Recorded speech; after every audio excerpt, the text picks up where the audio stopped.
Autumn morning mist hung heavy over the Blackwood Training Academy's outdoor shooting range, creating an almost ethereal backdrop for what would become the most talked-about demonstration in the facility's 30-year history. Maya Chen stood at the firing line, her weathered combat boots planted firmly on the concrete platform, fingers wrapped around the familiar weight of her Glock 19. The cold metal felt like an extension of her hand after countless hours of practice, yet today something felt different, heavier, more significant. Behind her, a small crowd had gathered despite the early hour. Word had spread through the academy like wildfire after yesterday's incident in the tactical training room. Sergeant Williams, a decorated veteran with more combat experience than most of the instructors combined, had made his opinion crystal clear to anyone within earshot. "Chen's got decent aim," he had announced during the morning briefing, his voice carrying that particular tone of condescension that made Maya's jaw clench involuntarily. "But she's too methodical, too slow. In real combat situations, hesitation gets you killed. She thinks too much instead of trusting her instincts." The words had stung more than Maya cared to admit, especially coming from someone whose approval she had been unconsciously seeking since arriving at the academy 6 months ago. She had always been deliberate in her approach, carefully analyzing each shot, accounting for wind resistance, breathing patterns, and sight alignment with the precision of a scientist conducting an experiment. Her accuracy scores were consistently among the highest in her class, but her time scores told a different story. Always respectable, never exceptional. Maya's background made her an anomaly among her peers. While most of the other trainees came from military families or had dreamed of law enforcement careers since childhood, she had stumbled into this world almost by accident. 3 years ago, she had been Dr. Maya Chen, a theoretical physicist working on quantum mechanics research at a prestigious university. Her life had been filled with equations, late nights in the lab, and the quiet satisfaction of unraveling the universe's mysteries one calculation at a time. But everything changed the night she witnessed an armed robbery at a convenience store near campus. The memory still played in her mind with crystalline clarity. She had been buying coffee and energy bars for another all-nighter when 2 masked figures burst through the glass doors. The elderly store owner, Mr. Patel, who always remembered her usual order and asked about her research with genuine interest, had been forced to his knees behind the counter. The terror in his eyes, the way his hands shook as he tried to open the register, the casual brutality in the robber's movements, it all burned itself into her consciousness like a brand. The police had arrived too late to catch the perpetrators, and Mr. Patel had suffered a heart attack from the stress, spending weeks in the hospital. Maya had visited him every day, watching this kind man struggle with trauma that no one should have to endure. It was during one of those visits that she realized her equations and theories, as elegant as they might be, couldn't protect people, like Mr. Patel, from the harsh realities of the world. The decision to leave academia hadn't been easy. Her colleagues thought she had lost her mind, abandoning a promising career for what they saw as some misguided savior complex. Her parents, both professors themselves, had alternated between disappointment and bewilderment. But Maya had felt something awakening in her that she had never experienced in the sterile environment of the laboratory, a sense of purpose that went beyond intellectual satisfaction. The Blackwood Academy had accepted her application despite her unconventional background, perhaps intrigued by her analytical mind and the unique perspective she might bring to law enforcement. The physical training had been brutal at first. Her sedentary academic lifestyle had left her woefully unprepared for the demands of tactical scenarios, combat training, and weapons handling. But she had approached each challenge with the same methodical determination that had earned her a PhD, breaking down complex skills into manageable components and practicing until muscle memory took over. Now, standing at the firing line with Sergeant Williams' words echoing in her head, Maya felt the weight of all those months of struggle and growth. The 5 targets stood 50 yards downrange, positioned at varying heights and angles to simulate real-world shooting scenarios. Standard protocol called for engaging each target with 2 rounds, center mass, within a time limit that most experienced shooters found challenging. The current Academy record was held by Derek Morrison, a former Marine whose time of 4.2 seconds had stood unbroken for 2 years. Maya closed her eyes and took a deep breath, feeling the cool morning air fill her lungs. In her mind, she began to visualize the sequence, not as a series of individual shots, but as a single, flowing motion. She thought about the quantum mechanics principles she had once studied so intently, how particles could exist in multiple states simultaneously until the moment of observation collapsed them into reality. Perhaps shooting wasn't so different.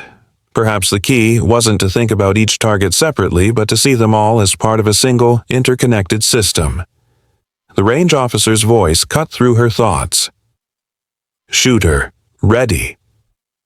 Maya opened, her eyes, her gaze fixed on the first target. The familiar pre-shot routine began automatically. Stance adjustment, grip pressure, sight alignment. But this time, instead of the careful, deliberate process she usually employed, she allowed her training to take over completely, trusting in the thousands of repetitions that had programmed her muscles to respond without conscious thought. Range is hot. On your mark, set. Maya's world narrowed to a single point of focus. The crowd behind her faded away. Sergeant Williams' skeptical expression became irrelevant, and even the cool morning air seemed to still around her. In this moment, she wasn't trying to prove anything to anyone else. This was between her, the targets, and the months of preparation that had led to this precise instant in time. Her finger rested lightly on the trigger, every nerve ending attuned to the moment when physics and training would converge into action. The range officer's voice seemed to come from very far away as he prepared to give the final command that would set everything in motion. "Fire!" The word exploded through the morning air like a starting pistol at a race, but Maya's response was unlike anything the spectators had ever witnessed. In a movement that seemed to defy the laws of physics she had once studied so intently, her weapon moved in a fluid arc from target to target, each shot punctuating the silence with mechanical precision. The sound wasn't the staccato burst of rapid fire that most shooters produced when attempting speed records, but rather a rhythmic percussion that seemed almost musical in its timing. 1, 2. The first target absorbed its round's center mass, before Maya's body had even fully rotated toward the second position. 3, 4. Her feet moved in a subtle dance of balance and momentum, each step calculated to optimize her shooting platform for the next engagement. 5, 6, 7, 8, 9, 10. The final shot rang out as Maya's weapon naturally came to rest at the low ready position, her breathing still controlled and even despite the explosive burst of activity. The electronic timer beeped, displaying numbers that caused a collective intake of breath from the gathered crowd. 2.7 seconds. Sergeant Williams stood frozen, his coffee cup suspended halfway to his lips, the steam rising between his shocked expression and the impossible display he had just witnessed. Derek Morrison, the previous record holder, let out a low whistle of disbelief and began a slow clap that was quickly picked up by the other observers. But Maya barely registered the applause or the excited chatter that erupted around her. Something extraordinary had happened during those 2.7 seconds, something that went far beyond simply shooting faster than she ever had before. As the targets were retrieved and examined, revealing 10 perfectly placed shots within the center scoring rings, Maya found herself experiencing a strange sense of disconnection from the achievement. It was as if she had been watching someone else perform the demonstration, her conscious mind relegated to the role of amazed observer rather than active participant. The sensation reminded her of certain quantum physics experiments where the act of observation fundamentally altered the nature of what was being observed. "Chen!" Sergeant Williams' voice cut through her reverie, his tone completely different from the dismissive condescension she had grown accustomed to. "How the hell did you do that?" Before Maya could formulate a response, a new voice joined the conversation from behind the group. Because she stopped fighting against her own abilities and started working with them instead. Everyone turned to see Dr. Elena Vasquez approaching from the Academy's main building, her distinctive silver hair gleaming in the morning sunlight and her sharp eyes taking in the scene with obvious interest. Dr. Vasquez was something of a legend at Blackwood Academy, a former FBI behavioral analyst who had developed revolutionary training methodologies that were now used by law enforcement agencies worldwide. She rarely observed routine training exercises, which made her presence all the more intriguing. "Dr. Vasquez," Maya said, surprised to find her voice somewhat unsteady. "I didn't know you were watching." "I wasn't initially," the older woman replied with a slight smile. "I was reviewing some files in my office when I heard the commotion. 10 shots in 2.7 seconds with perfect accuracy tends to generate a certain amount of excitement." She moved closer to Maya, studying her with the intensity of someone accustomed to reading human behavior at its deepest levels. "But what interests me more than the time is how you achieved it. You didn't look like someone trying to shoot fast. You looked like someone who had finally stopped trying to control something that needed to flow naturally." Maya nodded slowly, recognizing the truth in Dr. Vasquez's observation. "It felt different this time. Usually, I'm calculating everything: wind speed, sight picture, trigger pressure, but today, I just let it happen." "Exactly," Dr. Vasquez said, her expression growing more serious. "And that brings me to why I'm here. Your performance just now wasn't random, Maya. It was the result of a very specific set of circumstances, and I believe those circumstances might be relevant to something much larger than academy training records." The crowd began to disperse as other training exercises commenced, but Sergeant Williams lingered nearby, clearly intrigued by the direction the conversation was taking. Dr. Vasquez noticed his interest and addressed him directly.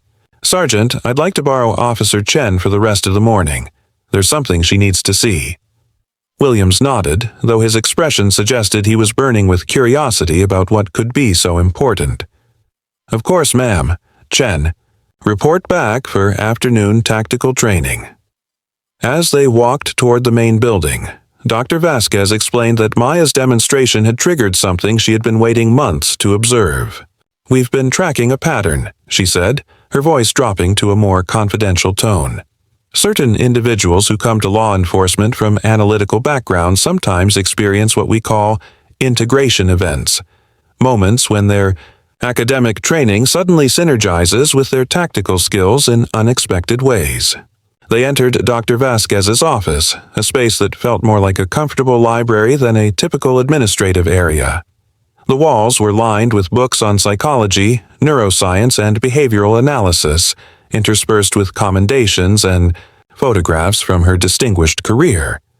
She gestured for Maya to take a seat in one of the leather chairs facing her desk. "Maya, what I'm about to tell you is classified at the highest levels," Dr. Vasquez began, settling into her own chair with the gravity of someone about to share information that could change everything. 6 months ago, we identified a terrorist organization that has been recruiting individuals with very specific skill sets, people with advanced academic training who have also demonstrated exceptional tactical abilities. They call themselves the Synthesis Project, and their methodology is unlike anything we've encountered before. Maya felt a chill run down her spine that had nothing to do with the morning air. "What does this have to do with my shooting demonstration?" "Everything," Dr. Vasquez replied, pulling a thick folder from her desk drawer. "The leader of this organization is someone you knew in your previous life, Dr. Marcus Webb, your former research partner at the university." The words hit Maya like a physical blow. Marcus Webb, brilliant, charismatic Marcus who had co-authored 3 papers with her on quantum tunneling effects, who had shared countless late nights in the lab discussing the theoretical implications of their work, who had vanished from the university 18 months ago without explanation, leaving behind only a cryptic note about applying our discoveries to more practical purposes. "That's impossible," Maya whispered, though even as she spoke, Pieces of a puzzle she hadn't known existed began clicking into place. Marcus is a theoretical physicist, not a terrorist. Was a theoretical physicist, Dr. Vasquez corrected gently. Intelligence suggests he's been using quantum mechanics principles to develop new forms of encryption and communication that our current technology can't decrypt. More concerning, he's been recruiting people like you, individuals who understand both the theoretical framework and possess the practical skills to implement his vision. Maya's mind raced as the implications became clear. Her career change, her unexpected aptitude for tactical training, even her decision to attend Blackwood Academy. What if none of it had been as random as she had believed?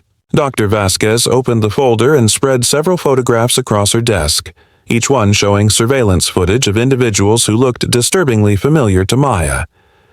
Her breath caught in her throat as she recognized faces from her former academic life. Dr. Sarah Kim from the chemistry department, who had mysteriously resigned to pursue private research opportunities. Professor David Chen, no relation despite the shared surname, whose expertise in material science had made him a rising star in the field before he too disappeared. And, most shocking of all, her own graduate student advisor, Dr. Jennifer Walsh, whose sudden death in a car accident 8 months ago had devastated the entire physics community. Jennifer's alive? Maya's voice was barely a whisper, her hands trembling as she picked up the photograph showing her former mentor entering what appeared to be a nondescript warehouse facility. Very much so, Dr. Vasquez confirmed grimly. Her death was staged as part of her recruitment into Webb's organization. We believe she was the first to make the transition, helping Webb refine his selection and training protocols. The accident scene was meticulously planned.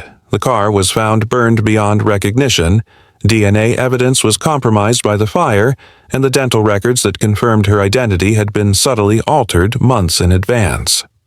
Maya felt as though the ground beneath her feet had shifted, leaving her grasping for something solid to hold on to. Jennifer had been more than just an advisor. She had been a mentor, a friend, someone Maya had trusted with her deepest academic insecurities and professional aspirations. The idea that Jennifer had not only faked her own death but had done so to join what was essentially a terrorist organization felt like a betrayal that cut deeper than anything she could have imagined. But why? Maya asked, though part of her was afraid to hear the answer. Jennifer was passionate about pure research. She always said that the beauty of theoretical physics was in its ability to reveal universal truths without being constrained by practical applications. That's what makes Webb's organization so dangerous, Dr. Vasquez replied, gathering the photographs into a neat stack. He isn't recruiting people through ideology or financial incentives. He's convincing brilliant minds that they can create a better world by applying theoretical knowledge to real-world problems, without the constraints of government oversight or ethical review boards. From their perspective, they're not terrorists. They're visionaries trying to accelerate human progress. Dr. Vasquez stood and moved to a large monitor mounted on the wall, activating it with a remote control. The screen displayed a world map, dotted with red markers, each one representing a location where the synthesis project had been active. Maya was shocked to see how widespread their operations had become, facilities in 12 countries across 4 continents, with the highest concentration of activity in remote areas where government surveillance would be minimal. 3 weeks ago, Dr. Vasquez continued, we intercepted a communication indicating that Webb is planning something he calls the convergence. Based on the fragmentary intelligence we've gathered, it appears to be some kind of large-scale demonstration designed to showcase the capabilities of his recruited scientists. The problem is, we have no idea what form this demonstration will take, where it will occur, or how many people might be at risk. Maya stared at the map, her analytical mind automatically trying to identify patterns in the marker locations. There seemed to be a deliberate geographical distribution, with facilities positioned to provide global coverage while maintaining operational security. It was the kind of strategic thinking she would have expected from Marcus. Methodical, thorough, and frightening in its scope. "You want me to infiltrate them," Maya said, the realization hitting her with sudden clarity. "That's why you've been watching me. Why you were so interested in my shooting demonstration. You think Webb might try to recruit me." "We know he's going to try," Dr. Vasquez corrected. "In fact, we believe he already has. 3 days ago, our monitoring systems detected an encrypted message sent to your personal email account. The encryption is unlike anything we've seen before. It appears to use quantum entanglement principles that shouldn't be possible with current technology. We can't decrypt it, but we can track when it was opened." Maya felt a chill of recognition. 3 days ago, she had received what she thought was a spam email with an incomprehensible subject line filled with mathematical symbols. She had deleted it without opening it, but not before noticing that the sender's address contained a string of numbers that looked familiar, coordinates that she now realized corresponded to the location of the laboratory where she and Marcus had conducted their most important research together. "I deleted it," she admitted, feeling foolish for having dismissed what was obviously a carefully crafted recruitment attempt. "I thought it was some kind of academic spam." "We were hoping you would say that," Dr. Vasquez said with what might have been relief. "If you had opened it, you would have already been drawn into their network, and this conversation would be taking place under very different circumstances. But because you didn't engage with the message, we have an opportunity to control how this situation develops." Dr. Vasquez returned to her desk and pulled out another file. This one marked with classification stamps that indicated its contents were among the most sensitive intelligence the government possessed. "Maya, what I'm about to ask of you will be dangerous in ways that extend far beyond physical risk. We want you to make contact with Webb's organization, allow yourself to be recruited, and gather intelligence on the convergence from the inside."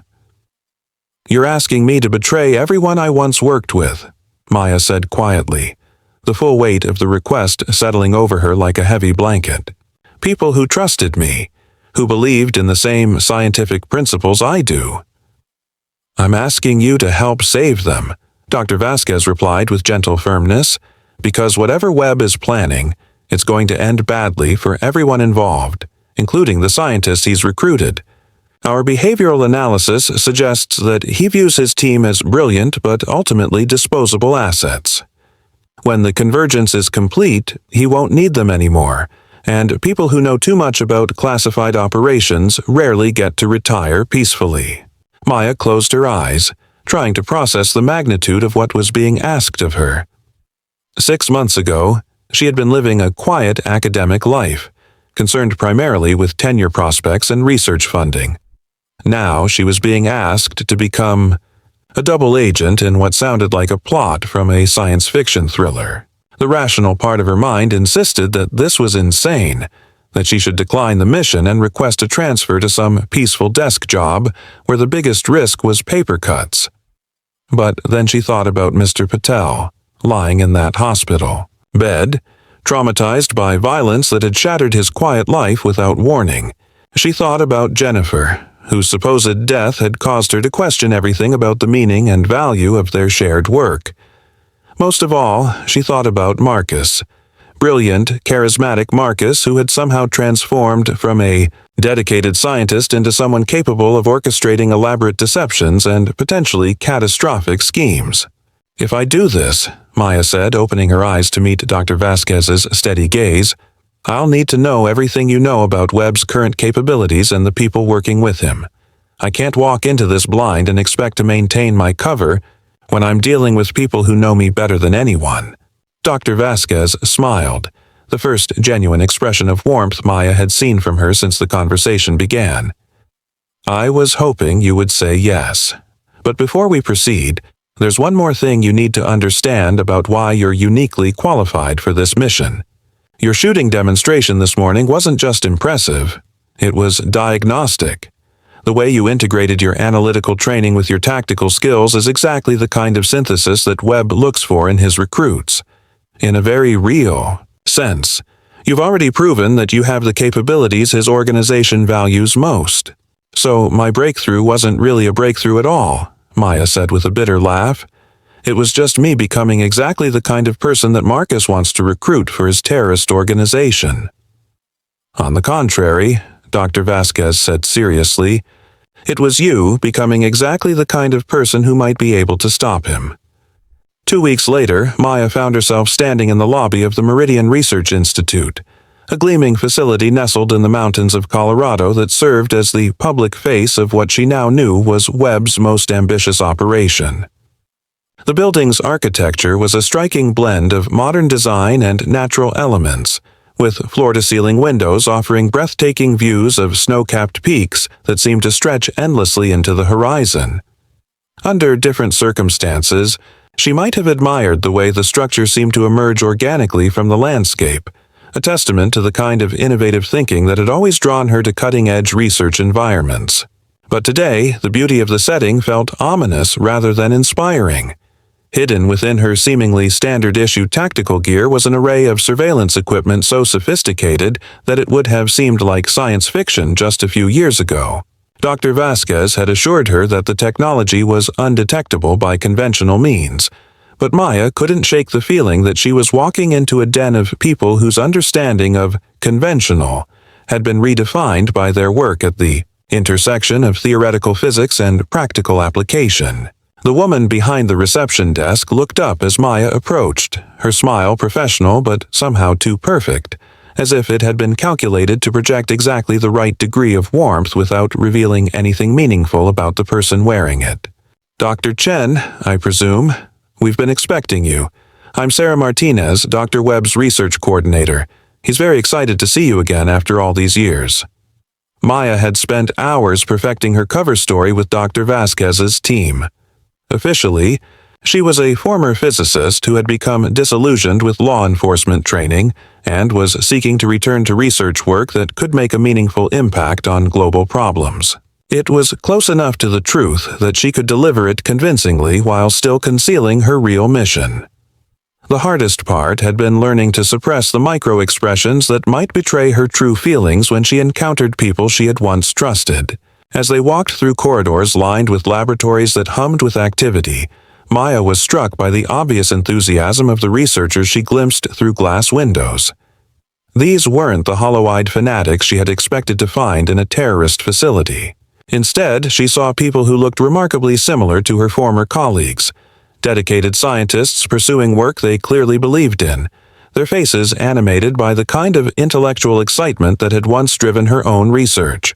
"Dr. Webb has assembled an remarkable team," Sarah said as they passed a lab where Maya recognized Dr. Kim working intently at a workstation filled with quantum computing equipment that looked years ahead of anything she had seen in academic settings. "Everyone here shares his vision of applying breakthrough scientific principles to solve humanity's most pressing challenges, without the bureaucratic constraints that limit traditional research institutions." They stopped at an elevator that required Sarah's biometric authentication to operate, a security measure that seemed both impressive and unsettling. As they ascended to the top floor, Maya caught glimpses through the elevator's glass walls of facilities that defied easy categorization. Some looked like traditional laboratories, others resembled advanced manufacturing centers, and a few appeared to house equipment she couldn't identify at all. "Maya!" The familiar voice called out as the elevator doors opened, and suddenly she was face to face with Marcus Webb for the first time in nearly 3 years. He looked essentially unchanged. The same unruly brown hair, the same intense green eyes, that seemed to see patterns and possibilities that others missed, the same easy smile that had made him such an effective collaborator during their time together at the university. But there was something different in his bearing, a confidence that seemed to have crystallized into certainty about his place in the world. "Marcus," she replied, allowing herself to be drawn into a brief embrace that felt simultaneously familiar and alien. "You look well. Mountain air seems to agree with you." "Better than well," he said with a laugh that carried genuine warmth. "I feel like I'm finally doing the work I was meant to do.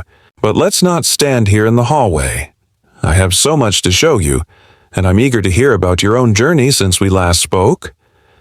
His office occupied a corner of the building with panoramic windows that showcased the dramatic landscape in all directions. But Maya's attention was immediately drawn to the walls, which were covered with whiteboards displaying equations and diagrams that represented a level of theoretical advancement she wouldn't have believed possible. The mathematics were elegant and complex, building on foundations she recognized from their shared research but extending into territories that seemed to blur the lines between physics, engineering, and something that might have been pure imagination. "Impressive, isn't it?" Marcus said, following her gaze. "This represents 18 months of collaborative work by some of the brightest minds in the world, freed from the constraints of peer review, funding committees, and institutional politics. We've made breakthroughs that would have taken traditional academic research decades to achieve."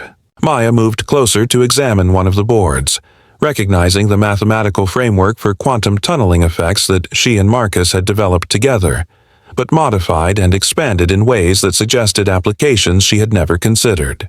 "This looks like it could enable instantaneous communication across any distance," she said, unable to hide her fascination despite the circumstances. "That's just the beginning," Marcus replied with obvious pride. "Imagine telecommunications networks that operate faster than light, transportation systems that move matter through quantum tunnels, energy generation that taps directly into the quantum vacuum. We're not just advancing science, we're preparing to fundamentally transform how human civilization operates." "It's incredible work," Maya said, and realized that she genuinely meant it. Whatever Marcus's ultimate intentions might be, the scientific achievement represented on these whiteboards was undeniably brilliant. "But Marcus, some of these applications, they could be dangerous if they fell into the wrong hands." His expression grew more serious, and for a moment, she saw a flicker of the thoughtful colleague she remembered from their university days. "That's exactly why we had to work outside traditional channels, Maya. Do you think governments would use these technologies responsibly? Do you think corporations would prioritize human welfare over profit? We're creating something too important to be controlled by institutions that have consistently proven they can't be trusted with power." Before Maya could respond, Sarah Martinez appeared in the doorway. "Dr. Webb, I'm sorry to interrupt, but Dr. Walsh wanted to speak with Dr. Chen as soon as she arrived." Maya felt her heart rate spike at the mention of Jennifer's name, but she managed to keep her expression neutral. "Jennifer's here? I thought she was dead?" Marcus finished with a knowing smile. "Yes, that was necessary for her protection during the transition. The work we're doing here requires a level of operational security that most academics would find uncomfortable. Sometimes, the only way to truly escape the constraints of the old system is to disappear from it entirely." They walked through more corridors, past laboratories where Maya caught glimpses of experiments that seemed to defy her understanding of what was scientifically possible. In one room, she saw what appeared to be objects materializing and dematerializing in controlled sequences. In another, researchers were manipulating what looked like miniature energy fields that produced effects resembling controlled lightning. Jennifer's laboratory was located in a section of the building that required additional security clearance, and Maya noticed that the atmosphere here felt different, more intense, more purposeful, somehow more dangerous. When the door opened, she found herself face to face with the woman who had shaped her understanding of theoretical physics more than any other single person. "Maya, my dear," Jennifer said, looking exactly as she had before her supposed death, though her eyes now held the intensity that seemed almost predatory. "I'm so glad you finally decided to join us. I've been following your progress at that quaint little academy, and I must say, your development has been exactly what we hoped it would be." "What do you mean?" Maya asked, though she was already beginning to suspect the answer. "Did you really think your career change was spontaneous?" Jennifer laughed, a sound that would have been warm and familiar under other circumstances, but now carried undertones that made Maya's skin crawl. "The convenience store robbery that inspired your transformation, your acceptance into Blackwood Academy despite your unconventional background, even your remarkable shooting demonstration. None of it was coincidental, Maya. We've been guiding your development for 2 years, preparing you for exactly this moment. The revelation hit Maya like a physical blow, but she forced herself to maintain composure even as her world tilted on its axis once again. Every choice she thought she had made independently, every breakthrough she believed she had earned through her own effort and determination, had been orchestrated by people she had trusted completely. The sense of betrayal was so profound that she felt momentarily dizzy. The robbery was staged? She managed to ask, though she already knew the answer. Mr. Patel was never in any real danger, Marcus said, his tone gentle but unapologetic. Our people are professionals, but we needed you to experience something that would motivate a career change, something that would channel your natural protective instincts toward practical application. You're too valuable to waste on purely theoretical work, Maya. Your mind is capable of bridging the gap between abstract knowledge and real-world implementation in ways that most people simply cannot achieve. Maya realized that this moment represented the most critical test of her undercover mission.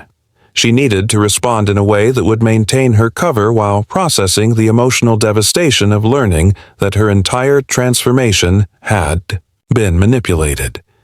Drawing on every acting skill she had developed during her preparation with Dr. Vasquez's team, she allowed a slow smile to spread across her face. So this is what it feels like to be recruited by the Synthesis Project, she said with what she hoped sounded like admiration rather than horror. I have to admit, it's more sophisticated than anything I would have imagined possible. When do we begin? The convergence. The look of satisfaction that passed between Marcus and Jennifer told her that she had passed their test, but it also confirmed that she was now completely committed to a path that could very well destroy her, or the world they were planning to reshape according to their vision of progress.